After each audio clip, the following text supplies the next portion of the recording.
ರಾಜಕೀಯವಾಗಿಯೂ ಗಮನಿಸೋದಾದ್ರೆ ತೀವ್ರ ಬರ ಪರಿಸ್ಥಿತಿಯ ಕುರಿತು ಮುಖ್ಯಮಂತ್ರಿಗಳು ಒಂದು ಸಭೆ ಮಾಡಿದ್ದು, ತುರ್ತು ಸಚಿವ ಸಂಪುಟ ಸಭೆ ಮತ್ತು ಜಿಲ್ಲಾಧಿಕಾರಿಗಳ ಸಭೆ ನಡೆಸಿ ಕುಡಿಯುವ ನೀರು ಪೂರೈಕೆಗೆ ನೀವು ಮೊದಲ ಆದ್ಯತೆ ಕೊಡಬೇಕು ಅನ್ನೋದಾಗಿಯೂ ಕೂಡ ಈಗಾಗಲೇ ಸೂಚನೆ ಕೊಟ್ಟುಬಿಟ್ಟಿದ್ದಾರೆ.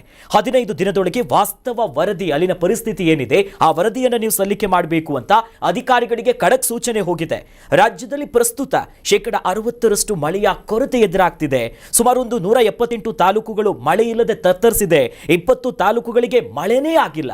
ಈ ಬಗ್ಗೆ ಮುಖ್ಯಮಂತ್ರಿಗಳು ಮಾತನಾಡಿದ್ದಾರೆ, ಅದು ನೋಡ್ಬರೋಣ.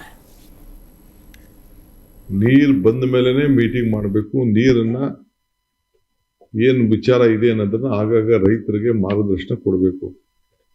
ಸುಮ್ಮನೆ ಬೆಳೆ ಹಾಕ್ಬಿಟ್ಟು ನೀರು ಬಿಡಿ ಅಂತ ಹೇಳಿ ಗಲಾಟೆ ಮಾಡಿದ್ರೆ ಅದೆಲ್ಲ ಕಷ್ಟ ಆಗ್ತದೆ ಅಂತ ಹೇಳಿದ್ದೇನೆ. ಸೊ ಅದೆಲ್ಲರೂ ಕೂಡ ಒಪ್ಕೊಂಡಿದ್ದಾರೆ. ಮಂಡ್ಯದಲ್ಲೂ ಕೂಡ ಏನು ನಾವು ನೀರು ಬಿಟ್ಟಿದ್ದೇವೆ ಅದು ಕುಡಿಯೋ ನೀರಿಗೆ ಅಂತ ಸ್ವಲ್ಪ ಬಿಟ್ಟಿದ್ದೇವೆ ಅಷ್ಟೇ. ಅಲ್ಲೂ ಕೂಡ ಯಾರು ಬೆಳೆಗಳನ್ನ ಹಾಕೊಳ್ಬಾರ್ದು ಅನ್ನೋದು ನನ್ನ ಮನವಿಯನ್ನ ಮಾಡ್ತಾ ಇದ್ದೇನೆ. ಇನ್ನು 15 ದಿನದಲ್ಲಿ ಕೇಂದ್ರ ಸರ್ಕಾರಕ್ಕೆ ಬರ ಪರಿಸ್ಥಿತಿಯನ್ನ ಒಂದು ವರದಿಯನ್ನ ನಾನು ಕೊಡಬೇಕಾಗ್ತದೆ.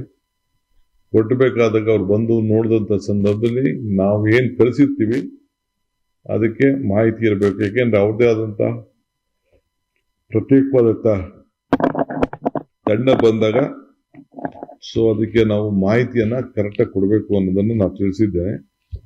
ಈಗಾಗಲೇ ತಮ್ಗೆ ಗೊತ್ತಿದೆ, ಪ್ರೈಮ್ ಮಿನಿಸ್ಟರ್ಗೆ ನಾನು ರಿಕ್ವೆಸ್ಟ್ ಮಾಡಿದ್ದೀನಿ, ನಿಮ್ಮ ಟೀಮ್ನ ಕಳಿಸ್ಕೊಡಿ ಅಂತೇಳಿ.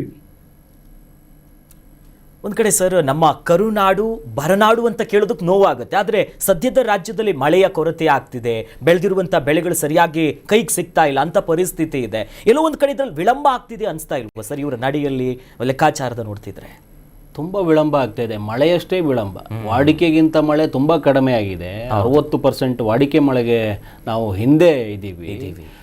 ತುಮಕೂರು, ಮಂಡ್ಯ ಈ ಭಾಗದಲ್ಲಿ, ಕೋಲಾರ, ಚಿಕ್ಕಬಳ್ಳಾಪುರ ಈ ಭಾಗದಲ್ಲಿ ತುಂಬ ಹಾನಿಯಾಗಿದೆ ಮಳೆಯಿಂದಾಗಿ. ರೈತರು ಕಂಗಾಲೆದ್ದು ಹೋಗಿದ್ದಾರೆ. ಉತ್ತರ ಕರ್ನಾಟಕ ಕಂಗಾಲೆದ್ದು ಹೋಗಿದೆ. ವಿಶೇಷವಾಗಿ ಮಲೆನಾಡಲ್ಲೂ ಕೂಡ ಮಳೆ ಕೊರತೆ ಇದೆ ಈ ಬಾರಿ. ಒಂದು 20 ಜಿಲ್ಲೆಗಳನ್ನು ಹೊರತುಪಡಿಸಿದರೆ ರಾಜ್ಯಾದ್ಯಂತ ಇಲ್ಲಿ 178 ಹಾಕಿದ್ದಾರೆ. 200ಕ್ಕೂ ಹೆಚ್ಚು ಜಿಲ್ಲೆಗಳಲ್ಲಿ ಮಳೆ ಕೊರತೆಯಿಂದಾಗಿ ರೈತರು ಕಂಗಾಲೆದ್ದು ಹೋಗಿದ್ದಾರೆ. ಇನ್ನು 15 ದಿನಗಳ ಕಾಲಾವಕಾಶ ಇವರು ಕೊಡ್ತಾ ಇದ್ದಾರೆ. ಮಂಡ್ಯಕ್ಕೆ ಒಂದು ಸ್ವಲ್ಪ ನೀರು ಕೊಟ್ಟುಬಿಟ್ಟು ಹಾರಿಕೆ ಊಟ ಕೊಡ್ತಾ ಇದ್ದಾರೆ. ಇದಲ್ಲ ಸರ್ಕಾರ ನಡ್ಕೊಳ್ಳುವ ರೀತಿ. ಇವತ್ತು ರೈತರ ಕಷ್ಟ ಕೇಳಬೇಕಾಗಿರುವಂಥ ಕೃಷಿ ಸಚಿವರು, ತೋಟಗಾರಿಕೆ ಇಲಾಖೆ ಸಚಿವರು, ಪಶುಸಂಗೋಪನಾ ಸಚಿವರು ಇವರಿನ್ನೂ ಆಯ್ಕೆ ಮಾಡ್ಕೊಂಡಿಲ್ಲ. ಸಚಿವ ಸ್ಥಾನದ ಭರ್ತಿ ಕೆಲಸಕ್ಕೂ ಹೋಗಿಲ್ಲ. ಯಾರು ಕೇಳೋರು? ಎಲ್ಲವನ್ನೂ CM ಭೇಟಿ ಆಗೋದಕ್ಕೆ ಆಗೋದಿಲ್ಲ. CM ಭೇಟಿ ಆಗಿರೋ ದೊಡ್ಡವ್ರ ಕೈಯಲ್ಲೇ ಆಗೋದಿಲ್ಲ. ಮೊನ್ನೆ ನಟಿ ಪ್ರೇಮ ಬಂದ್ಬಿಟ್ಟು ಗೇಟ್ ಹತ್ರ ನಿಂತ್ಕೊಂಡ್ಬಿಟ್ಟು ಏನೋ ಆಮೇಲೆ ವಿಡಿಯೋ ಮಾಡಿ ಆಮೇಲೆ ಕರ್ಸ್ಕೊಂಡ್ರು ಅಂತ ಬಂತು. ಮತ್ತು ರೈತರು ನಿಮ್ಮಲ್ಲಿಗೆ ಬರೋಕ್ಕಾಗತ್ತಾ? ಹೌದು. ಸರಳ ಸಜ್ಜನಿಕೆಯ ರಾಜಕಾರಣ ಅಥವಾ ಸರ್ಕಾರ ಇದ್ದಾಗ ಮಾತ್ರ ಈ ರೈತರುಗಳಿಗೆ ಈ ಸ್ಪಂದನೆ ಸಿಗುವಂಥದ್ದು, ಸಂಕಷ್ಟಕ್ಕೆ ತ್ವರಿತವಾಗಿ ಏನಾದರೂ ಸಿಗುವಂಥದ್ದು. ಇದೇನಾಗುತ್ತೆ? 15 ದಿನ ನೋಡೋಣ, 20 ದಿನ ನೋಡೋಣ. ಕೃಷಿ ಏನಾದರೂ ಮಾಡಿ ನೀರು ಕೇಳಿದ್ರೆ ಅದೆಲ್ಲ ಏನಾಗುತ್ತೆ, ಒಂಥರ ದರ್ಪದ ಮಾತು ಅಂತ ಅನಿಸ್ಬಿಡುತ್ತೆ. ಒಬ್ಬ ಮುಖ್ಯಮಂತ್ರಿಗಳಿಂದ ಈ ರೀತಿ ಕೇಳಿಸ್ಕೊಳ್ಳೋಕ್ಕಾಗೋದಿಲ್ಲ. ಜನ ಇವತ್ತು ಬೇರೆ ನಿಟ್ಟಲ್ಲಿದ್ದಾರೆ.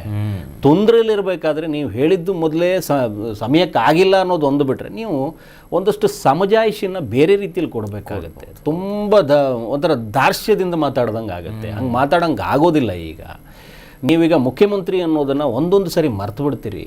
ನೀವು ಉಪಮುಖ್ಯಮಂತ್ರಿ ಆಗಿದ್ದಾಗಿಂದ ಈಗ ಮುಖ್ಯಮಂತ್ರಿ ಆಗಿದ್ದೀರಿ. ಒಂದಷ್ಟು ಜನ ಬೇರೆ ಕೇಳ್ತಾ ಇದ್ದಾರೆ, ಬೇರೆ ನಿರೀಕ್ಷೆಯಲ್ಲಿದ್ದಾರೆ. ನಿಮಗೆ 178 ಜಿಲ್ಲೆಗಳನ್ನು ಇವರು ತೋರಿಸ್ಕೊಂಡಿದ್ದಾರೆ ಬರದ ಪರಿಸ್ಥಿತಿಯಲ್ಲಿದ್ದಾರೆ ಅಂತ. ಅದಕ್ಕೂ ಹೆಚ್ಚಿದೆ. ಹೌದು, ಅದಕ್ಕೂ ಹೆಚ್ಚಿದೆ. ಮಳೆ ಬಾರದೆ ಬಿತ್ತನೆಗಳು ಬಿತ್ತನೆ ಬೆಳೆದಿಲ್ಲ, ಚಿಗುರು ಬಂದಿಲ್ಲ. ಬೆಳೆದು ಬಂದಿರುವಂಥ ಇದಾವಲ್ಲ ಎಲ್ಲ ಕರಕಲಾಗ್ತವೆ ನೀರುಗಳಿಲ್ಲದೆ. ಎರಡೂ ರೈತರಿಗೂ ಸಂಕಷ್ಟ.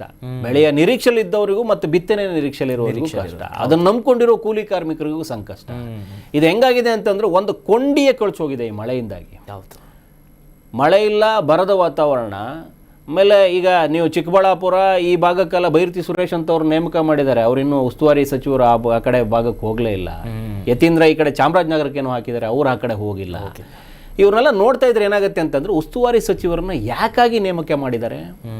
ಬರದ ಪರಿಸ್ಥಿತಿ ಇದ್ದಾಗಲೂ ನೀವು ಆ ಉಸ್ತುವಾರಿ ಸಚಿವರಾಗಿದ್ದು ಆ ಭಾಗಕ್ಕೆ ಹೋಗ್ತಾ ಇಲ್ಲ ಅಂತಂದರೆ ಯಾವ ಸೀಮೆಗೆ ನಿಮ್ಮನ್ನು ಆಯ್ಕೆ ಮಾಡಬೇಕಾಗಿತ್ತು? ಯಾಕಾಗಿ ನಿಮ್ಮನ್ನು ಆಯ್ಕೆ ಮಾಡಬೇಕು?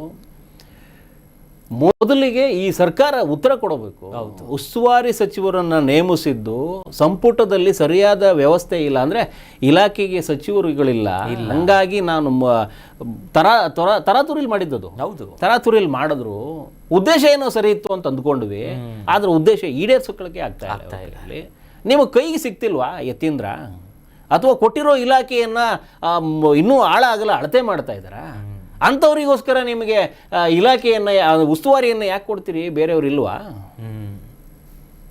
ಉಸ್ತುವಾರಿ ಸಚಿವರನ್ನು ನೇಮಕ ಮಾಡ್ತೀರಿ, ಬೇರೆ ಬೇರೆ ಕಡೆ. ಈಗ ಹಾಸನಕ್ಕೆ ನಮ್ಮ ಕೃಷ್ಣ ಬೈರೇಗೌಡರು ಇಲ್ಲಿ ಅವರು ಫುಟ್ಪಾತ್ ತೆರವು ಕಾರ್ಯಕ್ರಮದಲ್ಲೇ ತೊಡ್ಕೊಂಡಿದ್ದಾರೆ. ಹಾಸನದ ರೈತರೆಲ್ಲ ಹೋಗ್ಬೇಕು, ಯಾರಿಗೆ ಹೇಳ್ಕೋಬೇಕು? ಮುಖ್ಯಮಂತ್ರಿಗಳ ಮನೆಗೆ ಬರೋಕ್ಕಾಗೋದಿಲ್ಲ, ಸಚಿವರು ಕೇಳೋರಿಲ್ಲ, ಶಾಸಕರು ಬೇರೆಯವರಿದ್ದಾರೆ, ನಾವು ಯಾರಿಗೆ ಕೇಳೋಣ? ಸೊ ಸರ್ಕಾರ ಚಿಂತನೆ ಮಾಡಬೇಕು. ನಮ್ಮನ್ನು ರೈತರು ತಲುಪಬೇಕಿದ್ರೆ ಸರಿದಾರಿನ ನಾವು ಅವರಿಗೆ ಕಲ್ಪಿಸ್ಕೊಡ್ಬೇಕು ಅನ್ನುವಂಥದ್ದನ್ನು. ರೈತರನ್ನ ಕೈಬಿಟ್ಟು ನೀವೇನಾದರೂ ಸರ್ಕಾರ ಮಾಡೋಕ್ಕೆ ಹೋದರೆ ಅದು ತುಂಬ ಕಷ್ಟ ಆಗ್ಬೋದು. ಮುಂದಿನ ದಿನಗಳಲ್ಲಾದರೂ ಕೂಡ ಯಾವುದೇ ಯೋಜನೆ ಹಾಕಿ, ಯಾವುದೇ ಸಚಿವರನ್ನು ಉಸ್ತುವಾರಿಯಾಗಿ ನೇಮಿಸಿ, ಯಾವುದೇ ಲೆಕ್ಕಾಚಾರಗಳನ್ನು ತಗೊಂಡ್ರೂ ಕೂಡ ಆ ಏನು ಸಂದಿಗ್ಧ ಪರಿಸ್ಥಿತಿಯಲ್ಲಿದ್ದಾರೋ ವ್ಯಕ್ತಿಗಳು, ಕೃಷಿಕರು, ಇನ್ನೊಬ್ಬರು ಮತ್ತೊಬ್ಬರು ಅವರ ನೆಲೆಯಲ್ಲಿ ನಿಂತು ಯೋಚನೆ ಮಾಡಿ, ಆಗ ನಿಮಗೆ ಸರಿದಾರಿ ಸಿಗುತ್ತೆ.